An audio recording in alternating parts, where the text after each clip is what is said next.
Sécurité civile et population, encore chez vous et pour vous, mesdames et messieurs. Dans ce 174e numéro de votre magazine, les rubriques actualité, formation, interventions diverses, connaissances de la sécurité civile, ainsi que l'univers de la sécurité civile. Mesdames et messieurs, bonjour et bienvenue.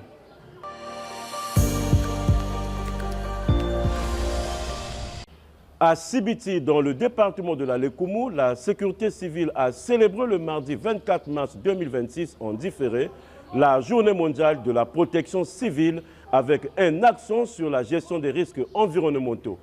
Une activité qui a réuni autorités locales, membres de la force publique et acteurs communautaires autour d'un même objectif, renforcer la résilience des populations. Les détails avec le médecin capitaine de police, Daniela Gloire Gassélé. Mieux comprendre les risques pour mieux les anticiper. C'est tout le sens de la célébration en différé au niveau départemental de la Journée mondiale de la protection civile, organisée autour du thème défini par l'Organisation internationale de la protection civile, en sigle OIPC, à savoir gérer les risques environnementaux pour un avenir résilient et durable. Une initiative résolument tournée vers la sensibilisation et le renforcement des capacités des acteurs locaux. Moment fort de cette commémoration, l'exposé du commandant territorial de la sécurité civile de la Lékoumou, le commandant de police Raymond Makaya. À travers une présentation structurée en 4 axes, il a éclairé l'assistance sur les principaux risques environnementaux, leurs causes, leurs conséquences, ainsi que les stratégies de gestion et les solutions envisageables. Un diagnostic clair et pédagogique partagé avec 33 participants, parmi lesquels des directeurs départementaux, des scouts, des agents de la Croix-Rouge congolaise et des éléments de la force publique. Au-delà du cadre informatif, cette rencontre a surtout mis en lumière une réalité préoccupante. Sans anticipation ni action concertée, les risques environnementaux pourraient fragiliser durablement les communautés locales. D'où l'impératif d'une mobilisation collective associant institutions, organisations communautaires et citoyens autour d'une culture partagée de la prévention. La cérémonie s'est achevée dans une ambiance conviviale autour d'un apéritif suivi d'une photo de famille, symbole d'engagement commun pour un environnement plus sûr, résilient et durable.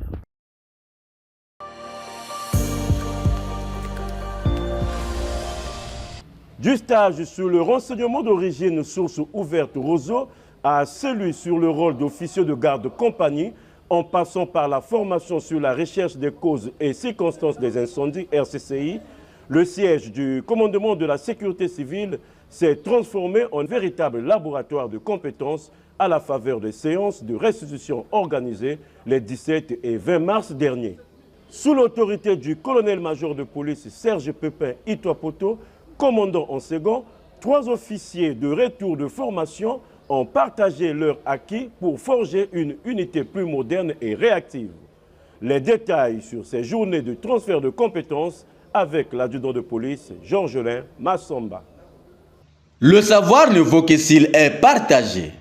Une évidence au commandement de la sécurité civile où la connaissance n'a de valeur que lorsqu'elle circule et renforce l'action collective. C'est dans cette logique que les 17 et 20 mars dernier à son siège, 3 officiers ont, comme le veut la tradition, restitué leurs acquis stratégiques au cours de séances post-formation tenues sous l'autorité du colonel-major de police Serge Pépin Itoapoto, commandant en second, commandant de la mobilisation et des opérations de secours. 3 expertises, 3 axes au service d'une montée en puissance collective autour d'un enjeu clair. Transformer chaque agent formé en relais de transmission du savoir acquis au profit du plus grand nombre. Le lieutenant-colonel de police José Ememou Paganzengue, chef de cabinet du commandant de la sécurité civile, a été le premier à ouvrir le bal des expertises.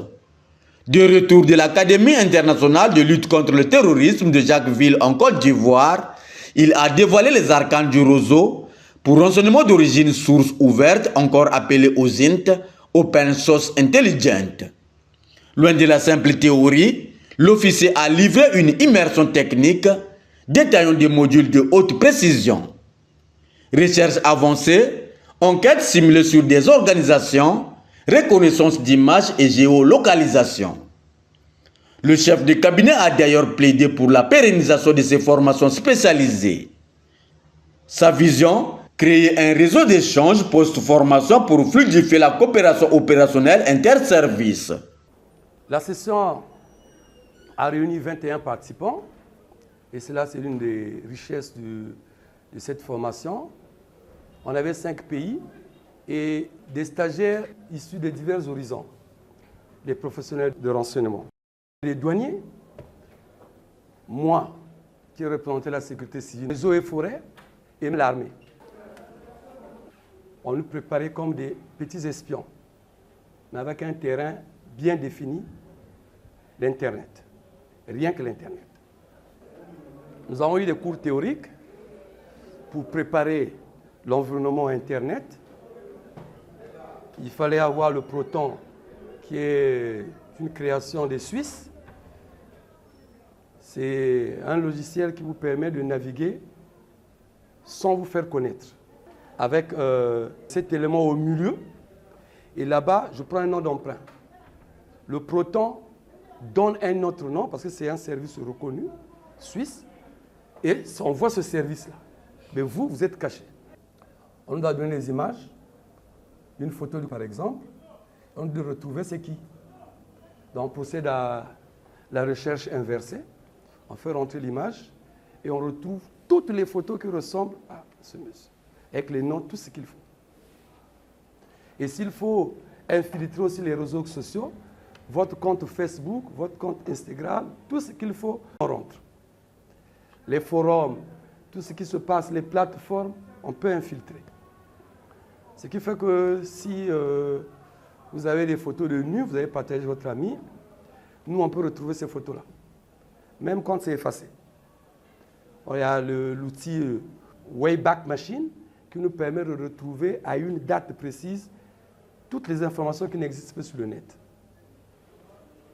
Le plus important, c'était les séances pratiques. On a bu, sérieusement, les pratiques, on a bu. Jusqu'à parfois 22 heures, quand on rentrait, on nous collait des exercices pour qu'on n'ait pas de liberté. Et on a travaillé. Il fallait se retrouver en groupe. On était tous des profanes, sur une notion qui nous échappait correctement. Et on n'était pas aussi des grands techniciens d'informatique. Et il nous fallait chercher.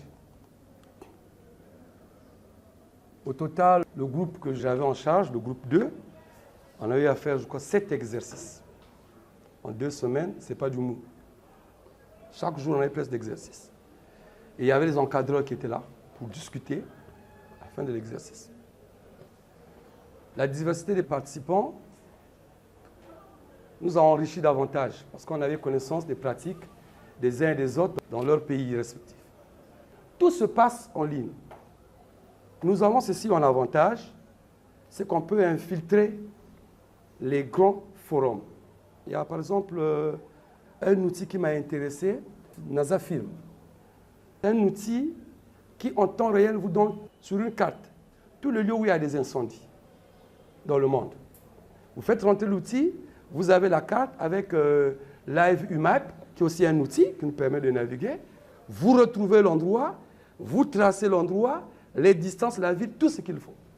Et vous êtes alerté, même si on ne vous a pas appelé, pour vous rendre sur les lieux. Vous pouvez aussi, avec le réseau, définir la forme correcte d'un terrain. On vous donne tout ce qu'il faut. Vous devez aller à un endroit où se trouvent les cours d'eau, tout ce que j'ai appris par le colonel Bonazil quand on discutait avec l'IRSEN. En tout cas, on retrouve le tout, sans que personne nous le donne. mais on a toutes les données à notre disposition. Pour moi, je trouve que ce n'est pas normal, surtout pour les officiers, qu'on n'ait pas accès aux cours sous le renseignement. Ce n'est pas possible. On ne peut pas être officier et ne pas maîtriser le rance. Qui tient le rance, tient le pouvoir.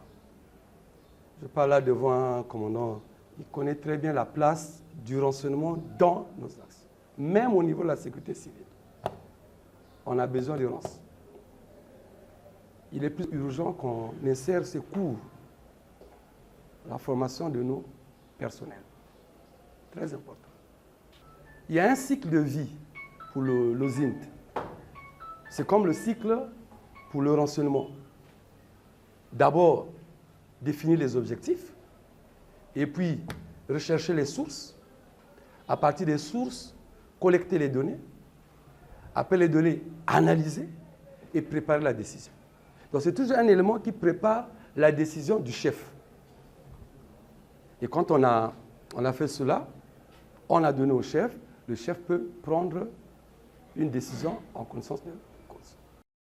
Le lieutenant de police Desmond Yoka Ogoma a pour sa part restitué les enseignements de l'École supérieure internationale de la protection civile ESIPC de Djibouti. Son focus, le rôle crucial d'officier de garde de compagnie. S'appuyant sur l'exercice interarmée Elongo, en préparation à l'aéroport international Maya Maya de Brazzaville, il a démontré l'importance de structurer une manœuvre en temps réel. Son plaidoyer, un manuel national de commandement et l'intégration systématique de drones et de la géographie SIG, système d'information géographique, dans la gestion des crises complexes. Enfin, le colonel de police à la retraite, Bernard Boyongas, conseiller administratif et juridique du commandant de la sécurité civile, a clôturé les échanges sur une thématique vitale.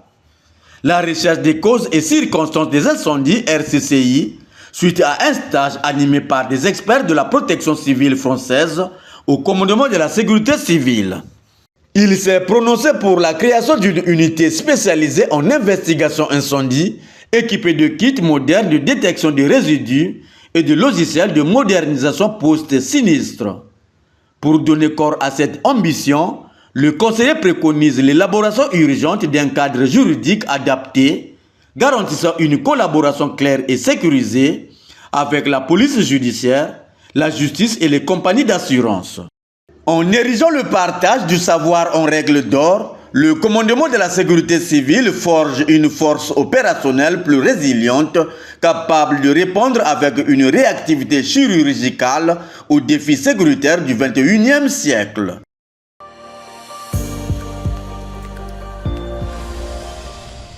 Anticiper la chute pour conjurer le drame. C'est le sens de l'intervention menée par les services de la sécurité civile ce dimanche 22 mars à Brazzaville, non pas contre les flammes, mais face à un danger tout aussi redoutable. Des arbres fragilisés menaçant de s'effondrer.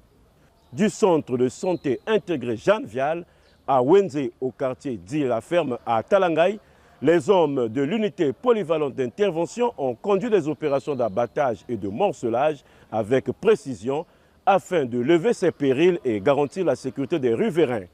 Retour sur cette journée avec le brigadier Béni Laetitia Ewani. La réactivité n'est pas qu'un concept au commandement de la sécurité civile, c'est une discipline de fer. Dès l'aube, le dimanche 22 mars 2026, les spécialistes de l'unité polyvalente d'intervention ont été projetés sur le terrain pour neutraliser 2 menaces majeures consécutives aux violentes intempéries ayant balayé la capitale. Premier front de cette mobilisation, l'arrondissement 5 ONC, au centre de santé intégré Jeanne Vial, où un arbre imposant est tombé sur la clôture de l'établissement, menaçant directement l'intégrité des bâtiments, la sérénité des patients et des visiteurs. Face à ce colosse de bois, les hommes de l'EPI ont déployé l'artillerie lourde. Grâce à une échelle pivotante automatique EPA, ce véhicule de haute technologie permettant d'atteindre des zones complexes et aux tronçonneuses de précision l'équipe a procédé au morcelage méthodique du tronc, segment par segment.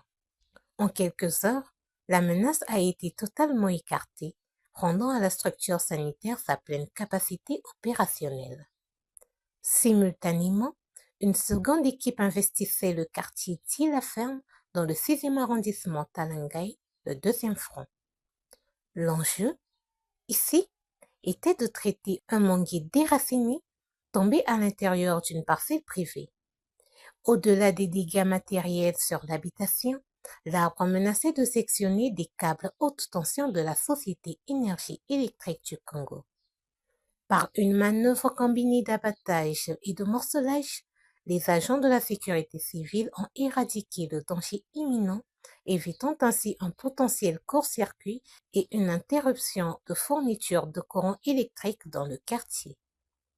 Ce double succès opérationnel illustre parfaitement la mutation des missions de la sécurité civile. Qu'il s'agisse de protéger des édifices ou des parcelles privées, la structure réaffirme son rôle de bouclier inébranlable pour la population.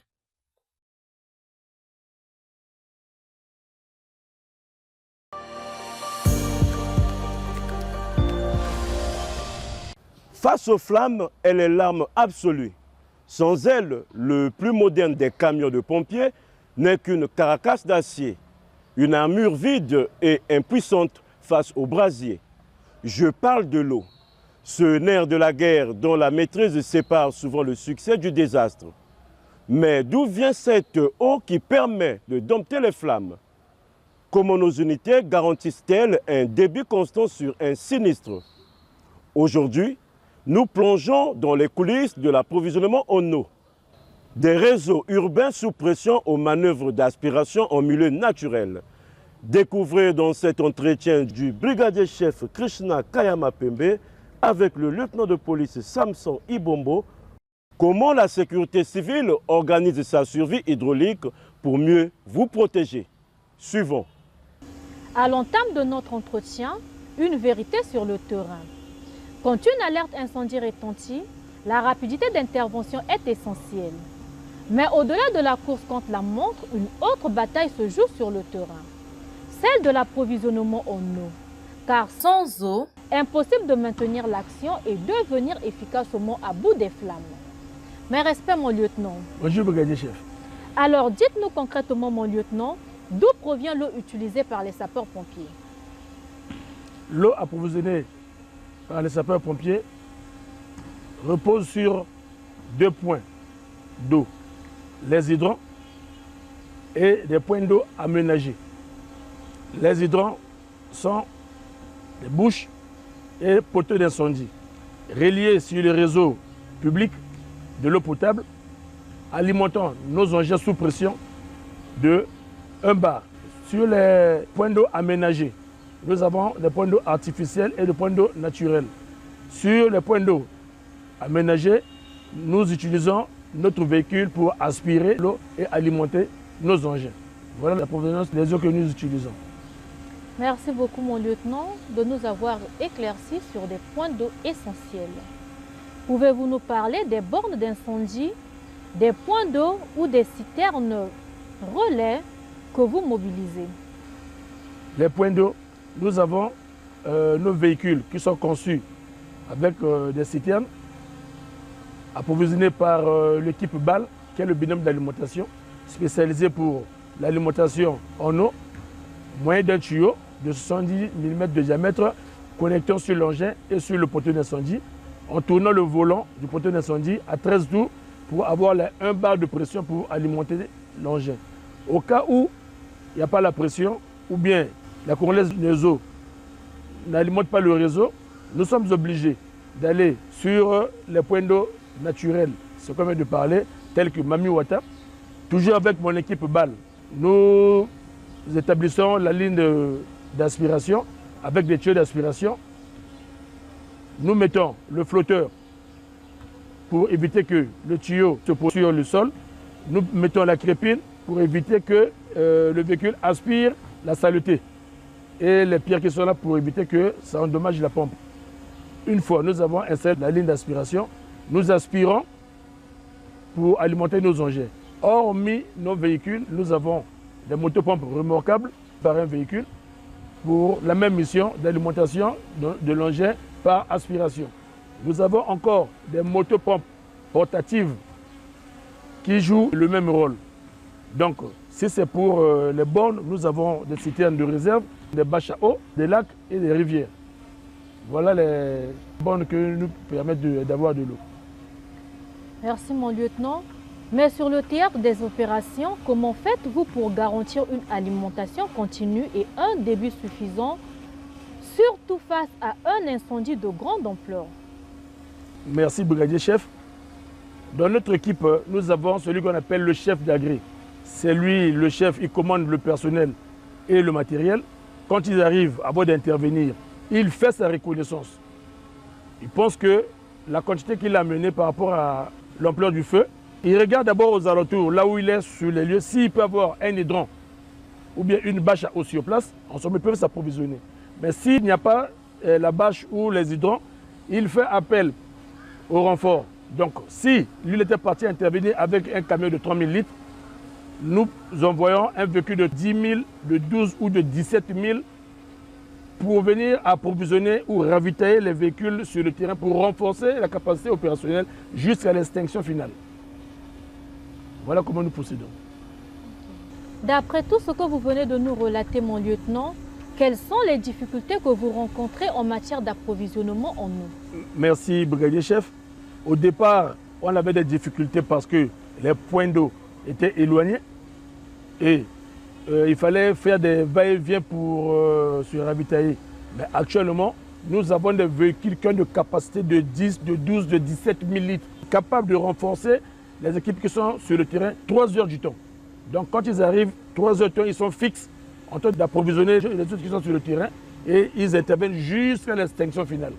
Si nous constatons que le véhicule commence à aller vers la fin, nous envoyons un deuxième véhicule. Donc en ce moment, on ne peut plus parler de difficultés parce que c'est déjà cerné et puis on ne peut plus parler de difficultés pour l'approvisionnement sur les équipes qui sont sur le terrain. Merci mon lieutenant. Ainsi donc, lentement et sûrement, nous allons à la fin de notre entretien. Mon lieutenant, quel est le message que vous pouvez adresser aux populations sur l'importance de préserver les installations hydrauliques et de faciliter le passage des engins de secours? Merci, brigadier chef. Nous demandons à la population de faire le gendarme, de surveiller toutes les installations implantées dans leur quartier. Ça nous donne la proximité au point d'eau pour intervenir. Parce que s'ils sont en train de vandaliser les installations hydrauliques, ça peut mettre les sapeurs-pompiers en difficulté. Et ce sont les mêmes populations qui disent que le pompier arrive sur le terrain sans eau. Au moment où nous avons des véhicules de 3000 litres par exemple, quand nous arrivons sur le terrain, nous avons des tuyaux de 45 mm de diamètre qui refoulent 250 litres la minute. Mais si vous intervenez avec les 15 bars de pression, au bout de 4-5 minutes, l'eau est finie. Quand l'eau finisse, les gens pensent que non, les pompiers se déplacent sans eau. Voilà pourquoi on a trouvé la solution. Donc les chefs d'agré arrivent sur le terrain, envoyer le renfort pour pallier cette difficulté. Donc nous demandons à la population de faire toujours confiance à la sécurité civile, aux sapeurs-pompiers, de protéger les gens qui viennent intervenir sur le terrain dans leur quartier. Au lieu de lapider, casser le matériel, c'est mieux de protéger les sapeurs-pompiers. Ensemble, nous devons protéger les installations. Voilà ce que je tenais à dire à la population. Merci beaucoup, mon lieutenant. Nous voici au terme de notre entretien. Vous l'aurez compris, fidèles téléspectateurs, derrière chaque intervention contre le feu, il y a toute une organisation technique dont l'approvisionnement en eau constitue un maillon essentiel. Mon lieutenant, merci pour toutes ces précisions et à la prochaine. Aujourd'hui, dans la rubrique « Traitons des faits et événements se rapportant au domaine de la sécurité civile », 2 sujets sur l'aéronautique ont été retenus. D'abord, la collision spectaculaire d'un camion pompier avec un avion de la compagnie Air Canada sur un aéroport de la ville de New York aux États-Unis d'Amérique. Ensuite, le crash d'un avion militaire en Colombie. Suivons en images ces 2 accidents mortels. Mais que faisait le camion de pompiers sur la piste? C'est toute la question à laquelle doivent répondre les enquêteurs après cet accident rarissime que la tour de contrôle a pourtant tout fait pour éviter au moment où l'avion d'Air Canada était en train d'atterrir. Arrêtez-le, arrêtez le camion numéro 1, arrêtez-le. Faites une remise de gaz, cap piste 2000. 646, le véhicule en position ne peut pas bouger. Il était un peu plus de 23h30 lorsque l'avion a percuté le véhicule de pompiers qui intervenait sur un autre incident, une collision à une vitesse de 39 km/h. L'avion en provenance de Montréal transportait 72 passagers et 4 membres d'équipage. Malheureusement, le décès des 2 pilotes a été confirmé. Et l'équipe d'Air Canada, chargée de l'accompagnement des familles, procède actuellement aux notifications. Les premiers chiffres indiquent que 41 passagers et membres d'équipage ont été transportés à l'hôpital. Il y a des blessés graves. L'aéroport, qui connaissait déjà des perturbations en raison des conditions météo, a dû être fermé. La reprise du trafic n'est prévue qu'en début de soirée. Près de l'avion en flammes, des habitants sont venus porter secours. Certains ont assisté impuissants au crash de l'appareil. Il était assez loin. Il se dirigeait par ici, mais il était encore assez loin. Je l'ai simplement vu disparaître dans la montagne, puis j'ai entendu le fracas. Il est 9h50 heure locale, quand peu après son décollage de Puerto Leguizamo, une zone isolée de la région amazonienne, l'appareil, un Hercule C-130, chute sans raison apparente. Nous ne connaissons pas les détails. Si ce n'est que dès son décollage, l'appareil a rencontré un problème et s'est écrasé au sol, à environ 2 km de l'aéroport. Selon le chef de la force aérospatiale colombienne, 114 militaires et 11 membres d'équipage se trouvaient à bord de l'avion. Certains ont été conduits à l'hôpital militaire de Bogota. Cette catastrophe aérienne est la deuxième en moins d'un mois, impliquant un Hercule C-130 en Amérique du Sud.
Le commandement de la sécurité civile a supervisé cette émission. Les adjudants-chefs de police Raissa Kiminou, Rodrigue Théolo étaient à la prise de vue. Mardoché Mokemia Beka au montage. Prenez soin de vous et bonne suite de programme.